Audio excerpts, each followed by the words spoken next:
Hello everybody, welcome to episode 3 of series 3 of real-time tutorials on this channel where I paint Song of Ice and Fire tabletop game miniatures and talk you through my thought process and how I've been painting the miniatures as I go ahead. In this series we've been painting a Great John Umber, Gregor Clegane the Mountain That Rides, and Ramsay Bolton from the Song of Ice and Fire tabletop game made by Cool Mini or Not. In this episode, we're going to be basically going over and inking the reddish areas on the Great John and on Ramsay Bolton.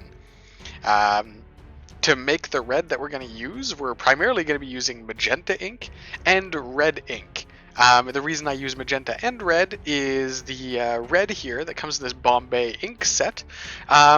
On its own sort of makes a faded red color, not a really rich looking one at all.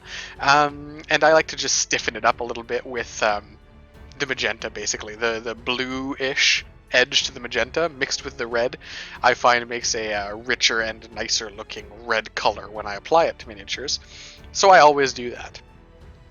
If you do want to follow along with the exact same materials that I'm using, I have them all listed in the description. I also have Amazon affiliate links. As an Amazon affiliate, I do earn on any qualifying purchases you make when you follow those links, not just on the item listed, but on any item you purchase when you follow those links through, so long as it's considered qualifying by Amazon. If you do want to support the channel and you aren't able to find those items locally, it'd be much appreciated if you do use those links, but of course, do look locally. I personally obviously didn't buy these things on Amazon myself.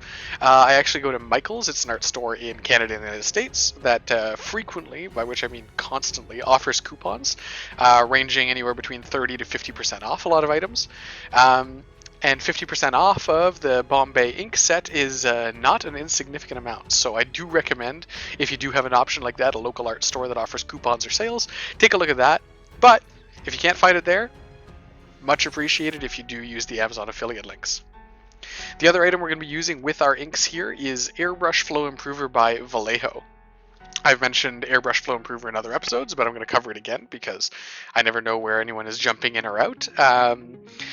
Flow Improver, basically, I use as a thinner for my inks.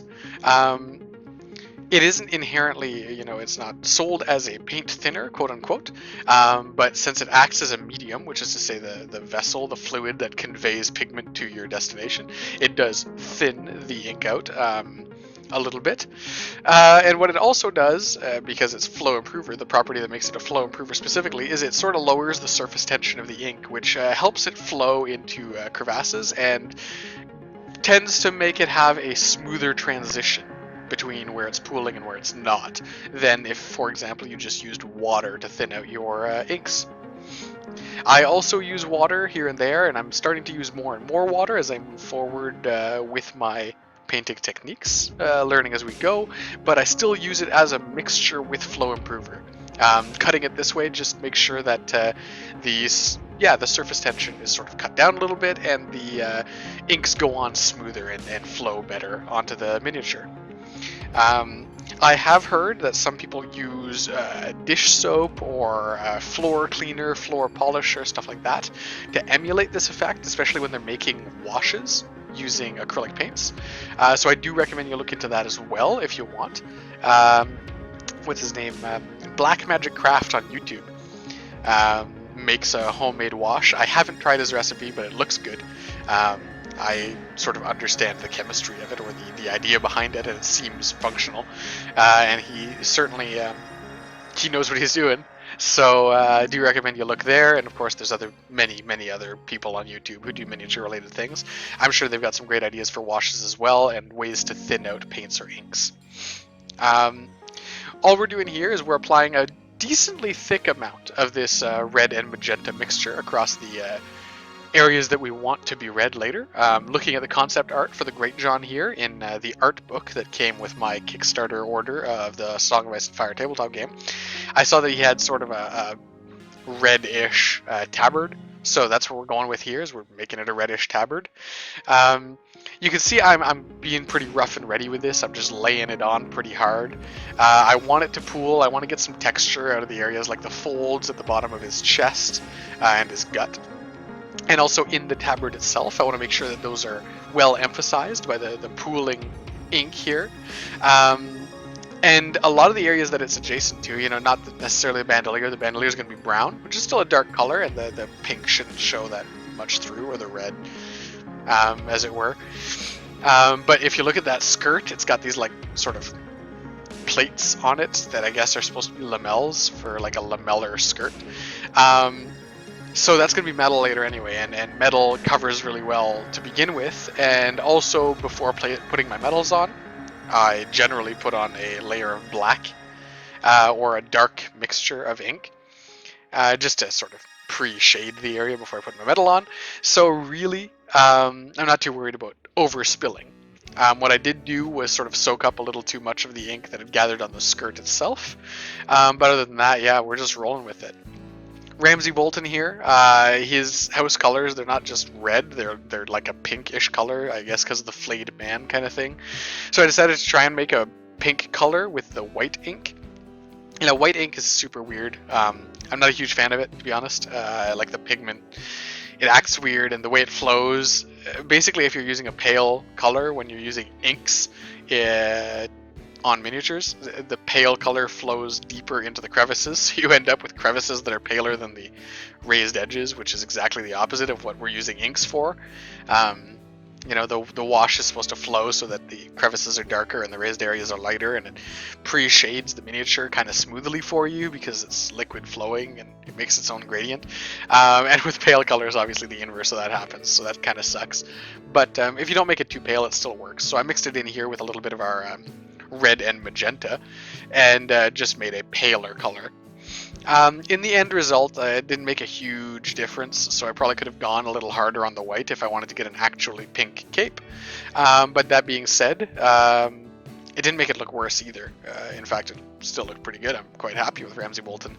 So it's worth experimenting a little bit. In this case, I don't know necessarily how I would have changed it, if I would have changed it at all, but definitely it didn't make an aggressively pink color. It made like a dusty pink color, which, to be fair, probably better as far as you know, medieval material or something. But you can see sort of the red ink if you have it at home, or if you're using the same materials as me, or if you've been following along with my previous tutorial videos.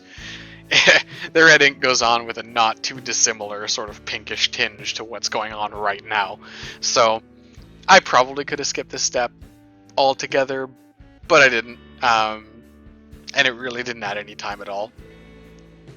I'm just going in here, and here I'm trying to be a little more cautious because I don't know yet, and, you know, word to the wise, you should probably be trying to plan your color scheme fully beforehand, but definitely there are things that we take for granted sometimes, and so we don't think about planning them.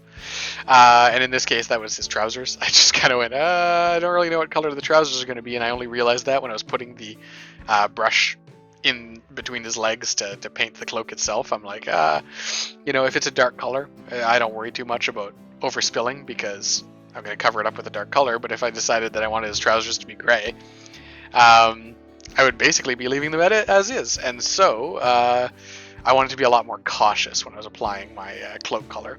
A lot of the other colors on him were the same way. I'm predicting a lot of pale colors for him and a lot of leathers and furs. So I am trying to be more cautious applying this than I was when I was applying the Great Jean's tabard color, for example. Whenever I overspill here, you can see I'm reaching out and I'm grabbing a different brush, a dry, clean brush, that I'm using to just wick stuff away and then wipe it away on that Kleenex that you can see on the right side of the screen. Wicking away colors like this is a really effective way to clean up after yourself, as long as you get it very, very quickly after it goes on. With inks like this, it'll probably still stain the area that it's spilled over onto, but at the very least, you'll get it away and the stain will be fairly pale and easy to cover up, even with a pale color later. Now that I've gotten some initial color on both of them, I've realized that the Great John's sort of tabard thing is not looking as colorful as I'd like it to. So I'm just adding a little more red to this pink, and yeah, I'm going to put more magenta in there as well, and I'm just going to try adding a little more ink over top of the Great John's tabard, what we've already done here, and again, try to nudge it into the crevices and blend everything together. I'm also trying to get some flow improver on there because the flow improver, it does have some thinning properties, like some paint thinner properties, much as it is marketed as a paint thinner, like I mentioned. So it will sort of thin the layer beneath whatever you're applying, which is quite nice because what it means is it will it'll help them blend together. Um, Here I'm getting a little bit of the magenta now because I decided that mixing red into my pink was obviously counterproductive. I'd just taken that and desaturated it. I'm trying to saturate it back up. Why not just straight up use magenta in a separate pool, from scratch with some flow improver, like I said, to blend it in underneath. And then I'm just going to reapply this. And one thing I've kind of noticed with these washes is it's almost better to go on thicker than you think. Because if you try taking it away and you try doing it, in little nibbles, you're not going to get a really nice and apparent effect often. Whereas if you just throw it on there and trust in your wash or in your ink, it frequently won't let you down. There are some occasions where I've had it pool in just a really not nice way with really stark edges, but because it's a fluid, and especially when you're using the flow improver, it'll generally flow pretty well and it'll make a pretty good gradient. You can also just, like I'm doing here, push around what you've already applied to try and push it into the crevices. And from there, move on to the next step.